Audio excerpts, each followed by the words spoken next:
Quel immense bonheur de vous retrouver en ce mercredi soir. Je suis Soraya, et nous voici ensemble pour décrypter une journée qui, une fois encore, bouscule nos certitudes et interroge notre avenir commun. Nous sommes le 17 décembre 2025. Je vous sens proche de moi, vous qui rentrez du travail ou qui nous suivez en famille, cherchant à comprendre les rouages de cette nation qui ne cesse de nous surprendre. Avant d'ouvrir nos dossiers, je souhaite partager avec vous un rendez-vous capital. Demain, le 18 décembre 2025, nous mettrons en ligne une analyse majeure sur le pétrole congolais. C'est un travail de longue haleine qui contient une mine d'informations cruciales.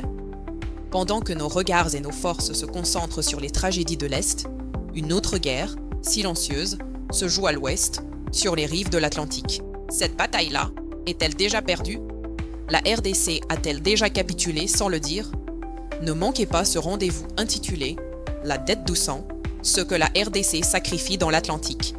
Ce soir, au sommaire de votre journal, l'accord de Washington à l'épreuve du terrain, entre pressions américaines et manœuvres du M23 à Uvira. Le face-à-face exclusif, Patrick Muyaya répond aux doutes sur la viabilité de la paix. Sécurité renforcée au Tanganyika.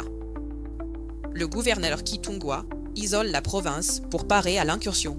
Mines et diplomatie. Le géant CMOC atteint des sommets de production alors que Kinshasa rassure ses partenaires chinois face à l'influence américaine. Justice et mémoire. Roger Lumbala condamné à 30 ans de prison à Paris pour les crimes commis en Ituri. Sport. Les léopards rugissent face à la Zambie, mais le Nigeria tente une offensive juridique désespérée devant la FIFA. Passons maintenant au développement des points essentiels.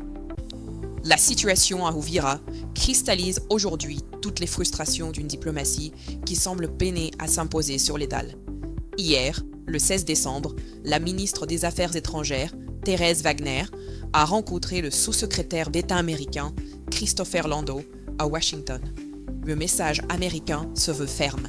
Les États-Unis s'attendent à une mise en œuvre complète des accords signés sous l'égide de Donald Trump et se disent prêts à prendre des mesures pour garantir l'adhésion des parties. Simultanément, sur le terrain, la coalition AFC M23 a annoncé son retrait de la ville d'Uvira, occupée il y a une semaine.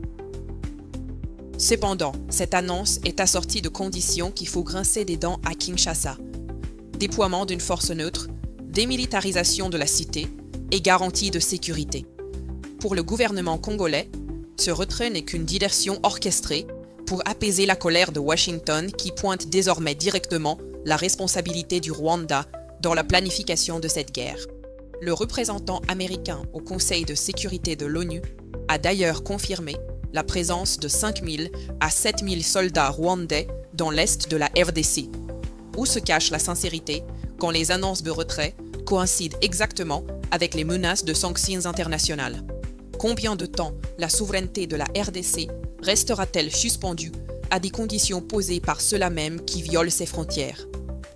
Dans un entretien accordé à France 24 et à d'autres médias nationaux, le ministre de la Communication et porte-parole du gouvernement, Patrick Muyaya, n'a pas mâché ses mots. Il qualifie les manifestations de soutien au M23 à Uvira de mascarade organisée sous les coups de fouet et l'intimidation. Pour le ministre, le M23 joue le rôle d'un bouclier diplomatique pour Kigali. Il s'interroge, pourquoi est-ce ce mouvement supplétif qui s'offre en sacrifice pour répondre à la pression américaine contre le Rwanda?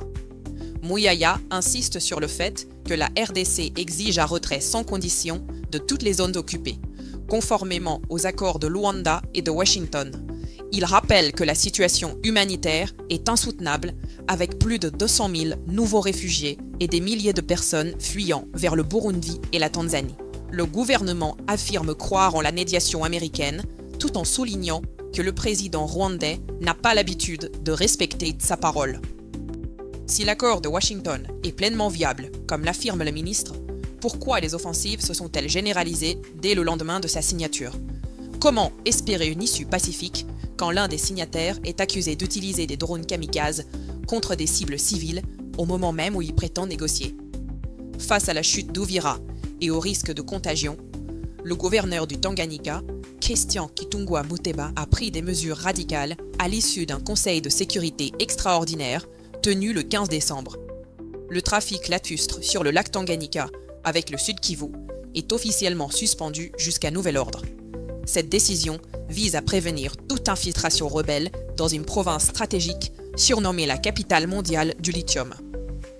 Parmi les 13 mesures annoncées, on note l'instauration d'un couvre-feu pour les motos et piétons à partir de 22 heures, l'interdiction des véhicules aux vitres teintées et la fermeture de plusieurs aérodromes privés, notamment ceux de la société MMR à Manono et Nyunzu. Le gouverneur a promis que ses forces se battront jusqu'à la dernière goutte de sang pour empêcher l'ennemi d'atteindre le Tanganyika. Cette tension a déjà provoqué une tentative d'évasion à la prison centrale de Kalemi, se soldant par 5 évadés et 3 blessés. Le renforcement des contrôles aux frontières et la réorganisation du système Nyumba Kumi suffiront-ils à rassurer une population déjà gagnée par la panique? Est-il acceptable que des entreprises privées disposent encore d'aérodromes hors du contrôle direct de l'État en pleine période de conflit? Le secteur minier congolais continue de démontrer sa puissance. Le groupe China Molybdenum Company, CMOC, opérateur des projets Tenke Fungurume et Kisanfu, a annoncé mardi au ministre des Mines avoir atteint une production annuelle record de 700 000 tonnes de cuivre pour l'exercice 2025. L'entreprise prévoit également de porter ses investissements globaux à 8 milliards de dollars, signe d'une confiance renouvelée dans le climat des affaires au RDC. Toutefois, ce succès industriel se heurte à des réalités infrastructurelles amères. La délégation a déploré le déficit criant en énergie électrique et l'occupation illégale de certains sites par des creuseurs artisanaux. En réponse, le ministre des Mines, Louis Kabamba Watum, a exhorté CEMOC à investir directement dans la production locale d'électricité plutôt que de compter sur les importations de Zambie ou d'Angola. Il a également tenu à rassurer les investisseurs chinois. Les récents accords avec les États-Unis ne constituent nullement une menace pour les intérêts de Pékin en RDC. Comment expliquer que des entreprises produisant des centaines de milliers de tonnes de cuivre doivent encore importer leur énergie des pays voisins? Pourquoi la protection des sites industriels est-elle si défaillante alors que ces mines constituent le poumon économique de la nation? Pendant que les mines tournent au Katanga, la directrice générale de l'ANAPI, Rachel Pungu-Luamba, présentait hier les atouts de la RDC à Berlin. Lors d'un forum organisé par la Chambre de commerce allemande, elle a rappelé que la RDC se classe désormais parmi les 6 pays les plus attractifs d'Afrique pour les investissements directs étrangers, avec plus de 3,11 milliards de dollars enregistrés en 2024. L'objectif est clair, diversifier les partenariats, notamment dans les secteurs de la santé, de l'énergie et de l'agriculture. À Kinshasa, le ministre des Finances, Doudou Fwamba, accélère la réforme du secteur des jeux de hasard et d'argent. L'objectif est de renforcer la mobilisation des recettes domestiques et de lutter contre le blanchiment d'argent, tout en préparant un plan de relance pour la Société nationale de loterie, SONAL, d'ici janvier 2026. Plus au nord, l'Assemblée provinciale de la Chopo a validé le lundi 15 décembre son budget pour l'exercice 2026, chiffré à plus de 186 millions de dollars. Bien que revu à la hausse par rapport aux prévisions initiales pour répondre aux besoins en infrastructure et éducation, ce budget affiche une baisse par rapport à celui de 2025. Le verdict est tombé hier à Paris. La cour d'assises a condamné l'ancien opposant et chef de milice Roger Lumbala à 30 ans de prison ferme. Il a été reconnu responsable de crimes graves commis en Ituri entre 2002 et 2003 lors de l'opération Effacer le tableau.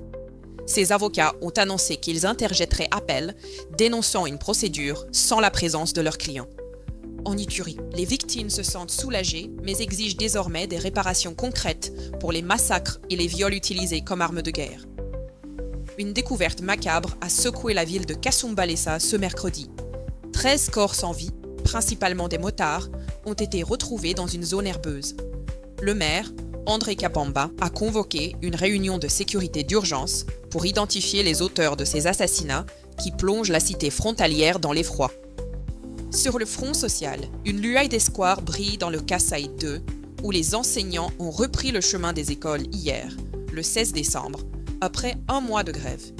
Ils ont enfin perçu 3 mois d'arriérés de salaire. Cependant, à Ilebo, le député provincial Soleil Malengo dénonce des amputations abusives et systématiques sur les salaires des policiers, pratiquées par un officier chargé de la paye.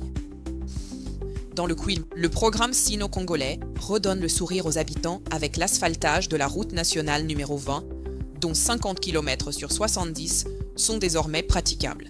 La modernisation de l'hôpital général de Kikwit progresse également, avec un taux de réalisation de 40%.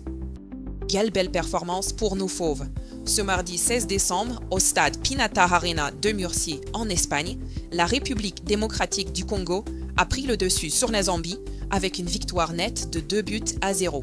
Arthur Masuaku a ouvert le score à la 21e minute d'un centre-tir magistral dont il a le secret, trompant le portier zambien. En seconde période, Rocky Bushiri a scellé le sort du match d'une tête puissante à la 72e minute, suite à un corner de Masuaku, décidément dans tous les bons coups.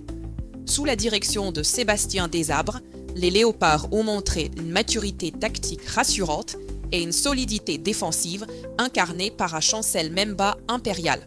C'est une victoire qui gonfle à bloc le moral des troupes avant leur entrée en lice à la CAN Maroc 2025, prévue le 23 décembre contre le Bénin. Cependant, l'ambiance est assombrie par une manœuvre de la Fédération nigériane de football. Les Super Eagles, éliminés par la RDC lors des barrages de la Coupe du Monde 2026 en novembre dernier, ont déposé une plainte officielle auprès de la FIFA. Ils contestent l'éligibilité de 6 à 9 joueurs congolais, dont Aaron Wan-Bissaka, arguant que la loi congolaise interdit la double nationalité. Pour beaucoup d'observateurs, cette démarche est perçue comme un acte de désespoir. La FECOFA a déjà fait savoir que tous les documents de changement d'association ont été validés par la FIFA bien avant les matchs.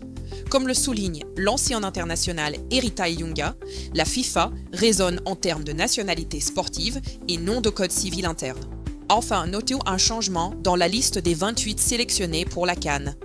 Mario Stroikens, blessé en club avec Anderlecht, est officiellement forfait. Pour le remplacer, le staff technique a rappelé l'expérimenté Gaël Kakuta, qui réalise une saison impressionnante en Turquie avec 8 buts et 3 passes décisives. Le groupe rejoindra prochainement Rabat pour finaliser sa préparation. Pour clore cette édition, retenons ces 2 points essentiels. La pression internationale s'accentue sur le dossier Uvira, mais Kinshasa reste extrêmement vigilante face aux manœuvres de diversion du M23. Sur le plan économique, la production minière bat des records, mais le défi de l'indépendance énergétique reste entier pour que ces richesses profitent enfin au quotidien des Congolais. Notre pensée du jour, je vous laisse avec cette interrogation. Une nation peut-elle véritablement se construire sur des accords signés à des milliers de kilomètres si la force de sa loi ne s'exerce pas d'abord avec justice et rigueur sur son propre sol? Si vous souhaitez comprendre pourquoi la paix semble toujours nous échapper malgré les signatures officielles, je vous invite vivement à regarder notre enquête approfondie « Accord de Washington, paix historique aux transactions géopolitiques » disponible sur notre chaîne. Elle apporte un éclairage indispensable sur les événements que nous avons vécus aujourd'hui. Et n'oubliez pas notre rendez-vous exceptionnel de demain, le 18 décembre. La dette de sang, ce que la RDC sacrifie dans l'Atlantique. Nous irons là où les caméras ne vont jamais, à l'ouest, pour révéler cette guerre silencieuse pour le pétrole qui pourrait hypothéquer notre avenir tout autant que le conflit à l'est. Quant à moi, je vous donne rendez-vous la semaine prochaine, laissant les informations de ce jeudi et vendredi aux mains de ma consoeur Soraya. Que le Seigneur guide notre pays et apaise les cœurs de ceux qui souffrent. Prenez grand soin de vous.